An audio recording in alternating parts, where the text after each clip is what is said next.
You're listening to Reach MD, the channel for medical professionals. Hi, this is Dr. Thomas Berceau, President of the National Lipid Association, and I'd like to welcome you to Lipid Luminations, hosted by Dr. Larry Kaskel and presented by the National Lipid Association. Is the estrogen controversy over?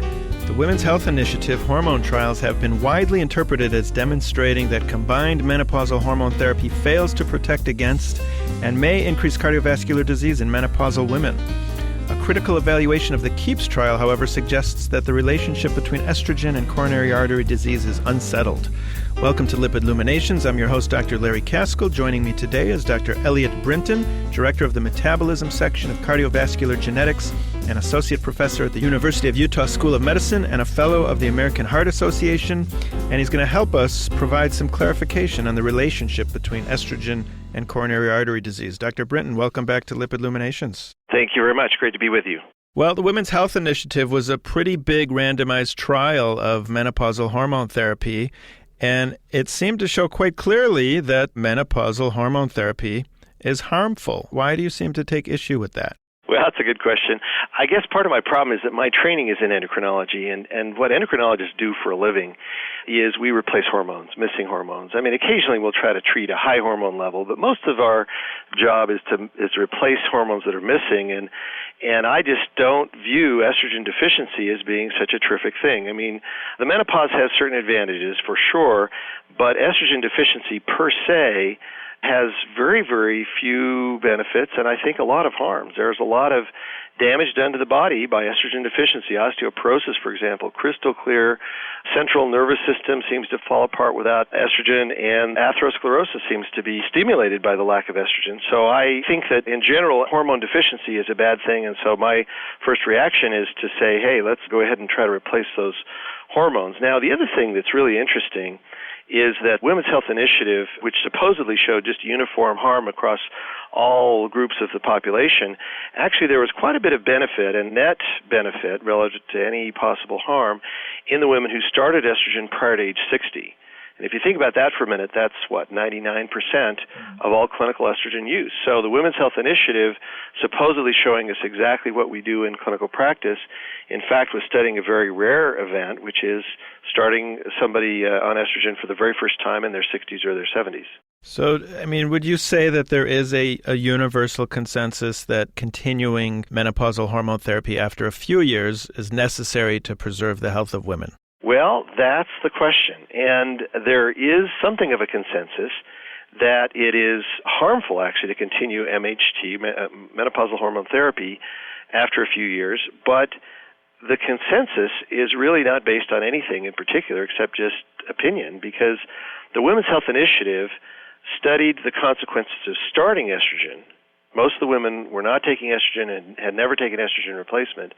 It showed the studies, the consequences of starting estrogen after how many ever years, 5, 15, 20, 30 years into the menopause, but it didn't study the consequences of stopping estrogen. So it's kind of ironic that our guideline says, well, you can take estrogen for a few years if you need to for menopausal symptoms, but by golly, you have to stop it because the Women's Health Initiative showed that stopping estrogen is so beneficial. Well, they never studied stopping estrogen, so I'm really mystified as to how this so-called consensus ever started, because the consensus guideline to stop estrogen is something that the Women's Health Initiative didn't study. If anything, the only data we have, and these are observational data, they're not very good, are that the sooner you stop estrogen, the more harm is done and the less the benefit. So it's just the exact opposite of what you would think. So the common wisdom is usually wrong. Well, in this case, I don't see any basis for it, and it's a crazy deal. I mean, the message was estrogen's bad, therefore, minimize its use, and I guess to a certain degree that makes sense. But if you look at the detail, it's really surprising that the Women's Health Initiative didn't study anything at all related to what our current guidelines say. Well, what about the whole breast cancer worry? Doesn't hormone therapy cause breast cancer? Well, it's interesting. They've made a lot about the fact that breast cancer incidence or diagnosis has gone down since the WHI came out and since there's been a decline in estrogen use. The interesting thing is that the decline actually started before the publication of the WHI, before there was any downturn in estrogen use. And these effects are so quick, they're kind of too quick. I mean, breast cancer takes, 10 or 15 years? I'm not an oncologist. It takes a long time. And so exactly what would a quick 6-month benefit mean? Is it just that we're diagnosing breast cancer later? We don't really know. If you look at the observational data, which is really all that we have, it looks as if taking progestin, and especially medroxyprogesterone, may indeed increase the risk of breast cancer. But in the Women's Health Initiative, there was a very strong trend towards a decrease in breast cancer during the first 7 years or so at least with estrogen alone. And if you look at the observational data, it probably takes at least 15 or 20 years before there's any discernible rise in breast cancer. And at that point in time, all the other benefits, the osteoporosis and what I would view as cardiovascular benefits of estrogen and central nervous system, et cetera, prevention of diabetes, you can go on, are also great that a 5, 10, 15, 20% increase in breast cancer is probably negligible. Well, there's some complicated stuff going on there, and if the doctors don't even understand it, how are we supposed to have an intelligent conversation with our patients? And what is a primary care physician supposed to do when a woman asks, should I stop or should I continue?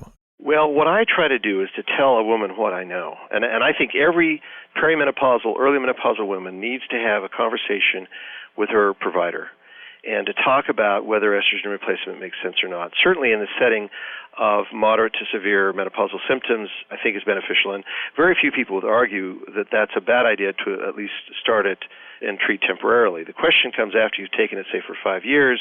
Your symptoms may be a little better, maybe they're not better.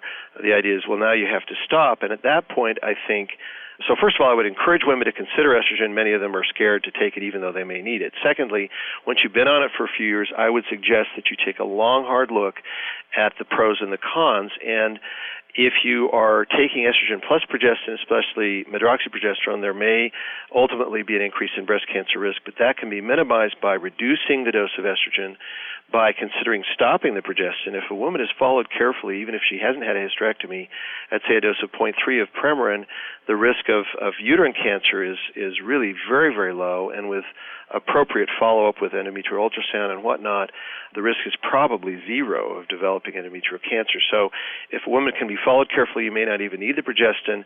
And if you're worried about osteoporosis, Alzheimer's disease, any of these other diseases that are diabetes, where women who take estrogen have much, much lower rates, I am reluctant to stop the drug, and my rule is that I don't stop it unless I have a reason. If a woman develops a complication of estrogen, I will stop it. In the absence of a specific indication to stop estrogen, I continue it for life. Well, that is actually very helpful. If you've just tuned in, you're listening to Lipid Illuminations on ReachMD XM160, the channel for medical professionals. I'm Dr. Larry Kaskel, and my guest today is Dr. Eliot Brinton, Director of Metabolism Section of Cardiovascular Genetics and Associate Professor at the University of Utah School of Medicine and a Fellow of the American Heart Association. We're talking about the continuing controversy between estrogen and coronary artery disease. Dr. Brinton, where do you fall on the topic of whether or not hormone therapy can increase the risk of stroke? Well, there was a trend upward in stroke in the WHI, and that's rather concerning. But if you go back to the observational data where we have some dose comparisons, we can see that there is a very different risk of stroke at half dose. So a 0.3 of Premarin or its equivalent, say a 0.5 in estradiol, it appears that the risk of stroke may actually be reduced. And that may have to do with thrombosis. We know that thrombosis can be caused by estrogen treatment, and that's especially true at higher doses and especially true with oral agents. So if you go to low-dose oral or if you use a patch, the risk of thrombosis is increased very little or maybe not at all. And perhaps for that reason, there is this suggestion in the literature that a low dose may actually reduce stroke instead of increasing it. Can you tell me a little bit about the KEEPS trial and how that relates to our discussion? Well, KEEPS is the Chronos Early Estrogen Progestin Study, and we're one of 9 centers involved in this trial. We're testing something called the early start hypothesis, which is that if you use estrogen replacement at a time when estrogen deficiency is just beginning, the estrogen receptors are still there, nothing much has happened, and it appears to have very different effects than if you wait several years, which is what happened on average in the Women's Health Initiative, where the estrogen receptors are either gone or they're greatly altered, you have progression progression of atherosclerosis, a number of other things, and then starting up estrogen all of a sudden out of the blue seems to cause a lot of problems. There's an increase in heart attacks that occurs early on. There's this increase in stroke, other things that seem to happen because you waited so long to start. So if you replace estrogen at the time of the menopause, it seems to have a different effect. Now, we don't know this for a fact, and that's why we're doing KEEPS. We're actually comparing low-dose pill with low-dose patch versus placebo in women that have just entered the menopause. We're going to look at atherosclerosis in the neck and in the heart, and then we're going to study a number of other things, including breast cancer, breast density, cognition, a number of other things that are of interest with estrogen, and see if we can do a better job of looking at this early start, which there was a suggestion in the WHI that was actually beneficial in those women who started it early. Well, do you expect that KEEPS will be able to answer whether or not an estrogen patch turns out to be better than giving it by pill? We may see a difference. We really don't know because there's so little head-on comparison, especially in a randomized trial between those two types of agents, two preparations. My intuition is that they'll both probably be helpful. I think there are some women that prefer a pill versus a patch. Some prefer the patch to the pill. There are probably going to be some differences, but my guess is that the majority of the endpoints will probably be similar between those two study arms. And in addition to pharmaceutical estrogens, we have bioidentical estrogens or plant estrogens. How do you feel about those? I just think it's really a lot of hype, frankly, with all due regard to Suzanne Summers and other experts in the field, quote, experts in the field. It's a marketing ploy, I think, primarily. There are these compounding pharmacies that'll go and put whatever estrogen you want. The problem is that there's very little monitoring there. The FDA doesn't get involved. They tend to charge more money. The plant estrogens may have effects, may not have effects. They haven't been well studied. I mean, on the one hand, I always try to go with what my patients say. If they feel one way or another way on a given preparation, I try to accommodate that. But across the board, there is very, very little science behind any of these bioidentical or plant estrogens, and the notion that by you giving these that you're automatically protected from any harm that may have been seen in the WHI or other studies is really not well-founded. So I think a scientific approach, a rational approach, is much better, and this wishful thinking that some alternative estrogen is necessarily better is just not well established. And as we go into the future, by perhaps analyzing individual patients' estrogen receptor gene polymorphisms, do you think we'll be able to tell who will actually benefit from estrogen and who it would harm? Clearly, every field of medicine needs that type of an answer.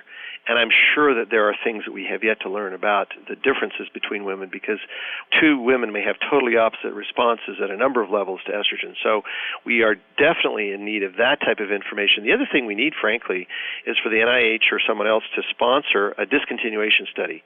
We need to take all these women that we're telling stop estrogen and say, hey, we're not sure. We'll randomize you. We'll blind you.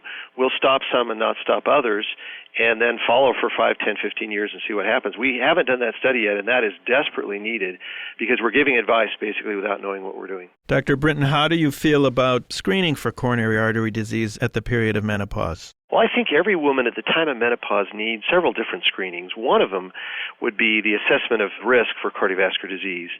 And sadly, we don't have a really good way of doing this non-invasively. So what I would suggest is first and foremost start with a lipid panel with assessment of other risk factors such as the presence or absence of diabetes, hypertension, family history. All those things need to be looked at carefully. And if a statin is warranted for LDL lowering, start that because there's excellent evidence that whatever harm might be done by estrogen replacement is reduced greatly by starting a statin ahead of time, and certainly one does not replace the other. Now, other things I would definitely look for is risk of osteoporosis. Many of these women need either a heel ultrasound or a DEXA to see exactly how much bone they have, looking at the family history and other risk factors for osteoporosis, because making a woman estrogen deficient by denying her estrogen replacement is guaranteed to lose bone, and osteoporosis is a huge cause of death and disability, especially among women. Other factors would be a family history of breast cancer, although ironically it turns out women with a positive family history of breast cancer are at no greater risk of breast cancer if they take estrogen versus not. Well, Dr. Brinton, thank you very much for coming back on the show. Thank you. I enjoyed it. My guest was Dr. Eliot Brinton, Director of the Metabolism Section of Cardiovascular Genetics and Associate Professor at the University of Utah School of Medicine and a Fellow of the American Heart Association, and he was helping us understand the controversy between estrogen and coronary artery disease. Thanks for listening. Thank you for listening to Lipid Luminations, presented by the National Lipid Association. For more information, visit www.lipid.org.